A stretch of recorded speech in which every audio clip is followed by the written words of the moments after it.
Hello guys, welcome back to my YouTube channel science and studies. आज एक बार फिर से मैं आपके समझ एक नया टॉपिक लेके आया हूँ जो कि काफ़ी इंटरेस्टिंग टॉपिक है। मैं समझता हूँ आप सभी को इसके बारे में जानना चाहिए। मेरा आज का जो विषय है वो है नीति आयोग। नीति आयोग जो हमारे प्रीवियस 5 ईयर प्लान्स होते थे हमारी प्लानिंग के लिए, कमीशन प्लानिंग के लिए, वो चेंज हो गए 2015 में भारतीय जनता पार्टी प्रधानमंत्री श्री नरेंद्र मोदी जी के नेतृत्व में।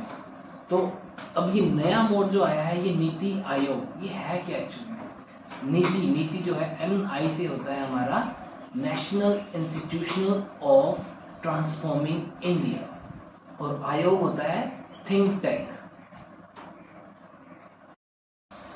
अब मैं नीति आयोग के कंपोजिशन की बात करूंगा। जो इसका चेयरपर्सन होता है वह एक्स ऑफिशियल प्राइम मिनिस्टर होता है, मीन्स अभी नरेंद्र मोदी उनके चेयरपर्सन है। और जो वाइस चेयरपर्सन है उसको भी प्रधानमंत्री ही चुनता है। प्रेजेंटली वो है हमारे डॉक्टर राजीव कुमार। ठीक है, इसके अलावा कुछ गवर्निंग काउंसिल्स होते हैं, वो एक मेंबर हर एक स्टेट का उनका CM होता है। अगर वो स्टेट नहीं है, यूटी है, तो वहाँ पे उसका वो लेफ्टिनेंट गवर्नर होगा। इसके अलावा हमारे कुछ फुल टाइम मेंबर्स रहते हैं, कुछ स्पेशल इन्वाइटीज रहते हैं, और हमारे कुछ सेक्रेटरीट होते हैं। ये थी इनकी कंपोजिशन। अब मैं बात करूँगा कि ये जो नीति आयोग है इसमें बदलाव क्यों लाया गया, ऐसा क्या कारण था कि हम जो है 5 ईयर प्लान्स को बंद करके और नीति आयोग को शुरू कर दिया। इससे पहले जो प्लानिंग कमीशन था वो इंजॉय करता था किसी भी स्टेट को अगर फंड की जरूरत पड़ती है तो एलोकेशन जो करता था वो प्लानिंग कमीशन करता था। इससे क्या था, जो फाइनेंस की अथॉरिटी थी वो खुद उसके पास प्लानिंग कमीशन के पास रहती थी।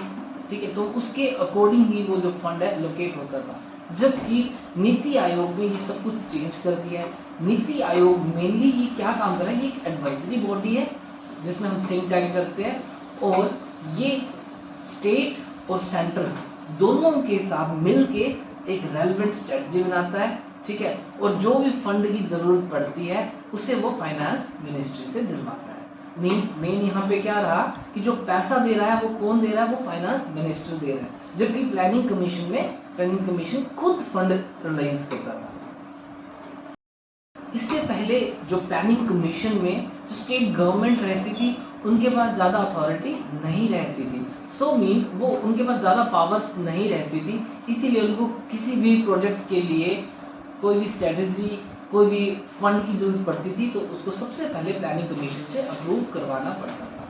जबकि नीति आयोग में स्टेट्स को एक सेपरेटली पावर मिल गई कि वो अपने आप देखें कि कहाँ पे किस चीज़ की ज़रूरत है, उनके रिसोर्सेज कहाँ अच्छे से डेवलप हो सकते हैं, उसके बेसिस पे वो फंड जनरेट करवाती है हम नीति आयोग से, जो फंड एक्चुअली जनरेट करता है फाइनेंस मिनिस्ट्री।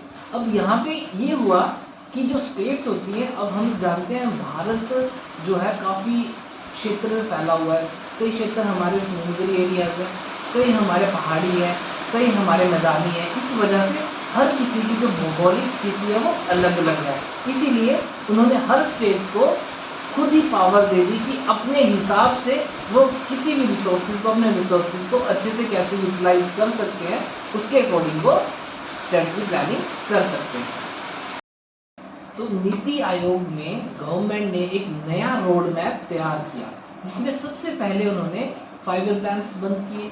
ठीक है, उसके बाद उस 5 ईयर प्लान्स की जगह उन्होंने चेंज किया, they make a longer vision 15 year will be formulate. Means एक लंबा विजन जो कि 15 सालों में उनको अचीव करना था। जैसे कि अभी प्रधानमंत्री ने ये किया था, सबका साथ सबका विकास। तो 15 ईयर का एक विजन वो फ्रेम कर लेते हैं, और यही खत्म नहीं होता है, उसके बाद वो करते हैं convert the longer vision into implementable policy, a 7 year strategy will be formulated. उस विजन को पाने के लिए 7 सालों की स्ट्रेटजी फॉर्मुलेट करते हैं। अभी भी खत्म नहीं होता है। इस 7 साल की स्ट्रेटजी को कंप्लीट करने के लिए वो क्या करते हैं, they make developmental strategy 3 year action agenda. 3 year action agenda will be formulated. 3 साल का एक्शन एजेंडा के मदद से वो काम करते हैं। तो इन्होंने काफ़ी अच्छा कॉम्बिनेशन बनाया जिसमें 3 साल में वो एक्शन एजेंडा करेंगे, 7 साल में वो स्ट्रेटजी को फॉर्मुलेट करेंगे और जो उनका लास्ट मेन जो गोल है, जो विजन है उनका 15 ईयर्स में उसको अचीव करेंगे। अभी रिसेंटली हमारे कुछ बिजनेस प्लान्स चल रहे होंगे जिसके बारे में आप शायद जानते हो, जैसे कि Swachh Bharat, make in India, India digitalization. तो ये कुछ एग्जांपल्स हैं जो 15 ईयर विजन्स को हम लेके चले हुए हैं और इनको अचीव करेंगे विद इन 15 ईयर्स। और इसमें नीति आयोग की आने की वजह से काफ़ी कुछ हमारी चेंजेस आई है हमारी इकोनॉमी पर, ठीक है। तो काफ़ी मेजर सेक्टर, जो इम्पोर्टेंट मेजर सेक्टर्स हैं उसको इसने बहुत चेंज किया। जैसे मैं बात करूँ एग्रीकल्चर की, एग्रीकल्चर बैकबोन मानी जाती है हमारे भारत की, तो इसमें भी काफ़ी ज़्यादा इजाफा हुआ, काफ़ी इम्प्रूवमेंट आई।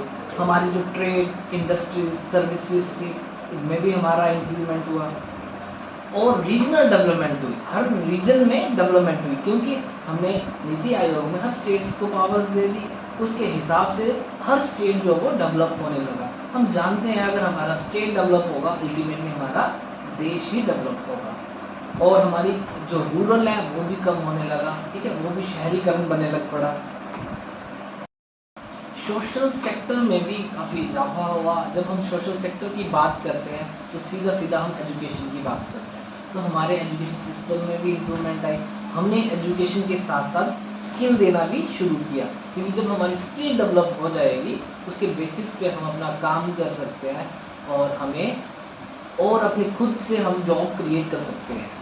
तो ये सारे फ़ायदे हुए हमारे नीति आयोग के आने की वजह से।